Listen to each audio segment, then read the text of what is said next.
And Columbia University has reached a deal with the Trump administration. The New York City-based school will pay $220 million to restore its federal research grants.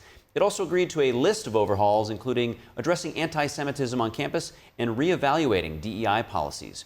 Joining us to discuss live is Bryan Leib. He's political TV commentator. Bryan, it's good to see you. What do you think of the Trump administration's deal with Columbia? Good to see you. Good morning to you. I think this was a good deal. It definitely, I think, is going to make sure that Columbia changes some of their practices, puts a monitor in place to ensure that there at least is now a point of contact that can start to shut some of these crazy protests down. So I think it's a step in the right direction, and time will tell in terms of what this actually looks like, because at the end of the day, I mean, Columbia has thousands of students that we saw over the last 2-3 years now that flooded the campuses, and they have very strong opinions. And listen, we should all have strong opinions, but when strong opinions turn into violent protests, that's really when it becomes a problem. So time will tell in terms of what actually happens at Columbia and also these other universities. Yeah, it does seem like there was a shift in how things were being handled when the students tried to take over a library right as the finals preparations were happening and students were studying. That time they locked the doors and the police came in, and so it seems like there is a shift happening. What sticks out to you most about the pledges that Columbia has agreed to?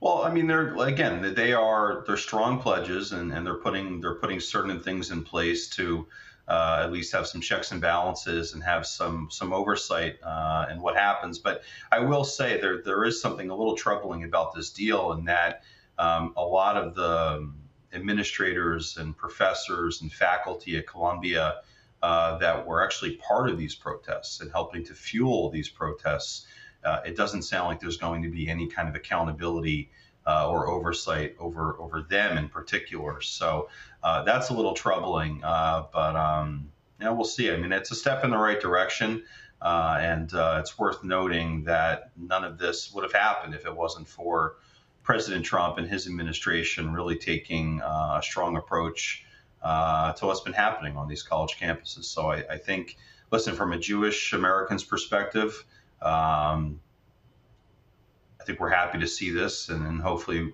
looking forward to seeing more.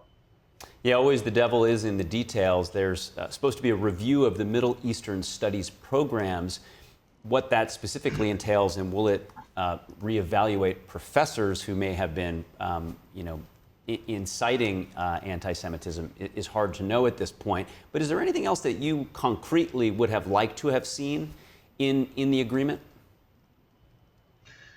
I wasn't privy to the actual, putting the agreement together, but I do think it sets a good precedent, because in addition to some of the broad strokes in this agreement, Columbia has expelled certain students, they've disciplined certain students. So certainly I think they understand, and they got the message that what happened on their universities over the last 2 years was totally unacceptable. And listen, there should be accountability, and I think going forward, as we look at whether it's Columbia or Harvard, any of these universities, there should be accountability. And again, you can have freedom of speech to say whatever you want, but when certain groups, in particular when Jewish student groups, are not leaving their dorms or are fleeing college campuses because they don't feel safe, that's really when this starts to become a really big issue.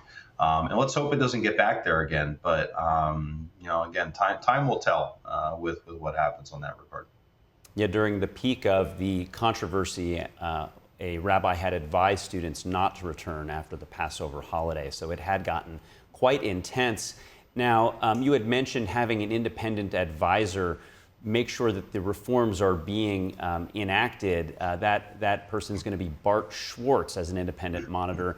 Does having a third party continue to look at what's happening on the ground, does that provide any more confidence that the corner has been turned? It's a step in the right direction. At the end of the day, it's up for Columbia to actually take these actions, and we'll see over the course of the next couple months what they do. But over the last just couple of weeks, again, we've seen some of the actions that they're taking, from disciplining students, expelling students, agreeing to a massive, I think, $200 million settlement with the U.S. government. So they're taking this seriously, and I think that that's really all that a lot of us can ask right now, is for them to actually take this seriously. The fears, like you said, of rabbis telling their students don't go back to college campuses, those fears need to be alleviated, and in fact, those fears need to be eliminated. No student, a Jewish student, any kind of student, should have any kind of fears on their college campuses. So I think the third party will definitely have some accountability here, but at the end of the day, it's going to be up for Columbia to really move forward and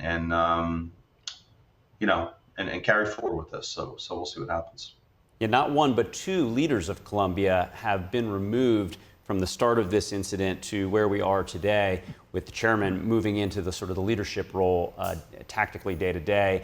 Columbia taking a different path, of course, than Harvard. They've sued quite publicly the Trump administration, but also they have re-engaged in direct negotiations with the Trump administration.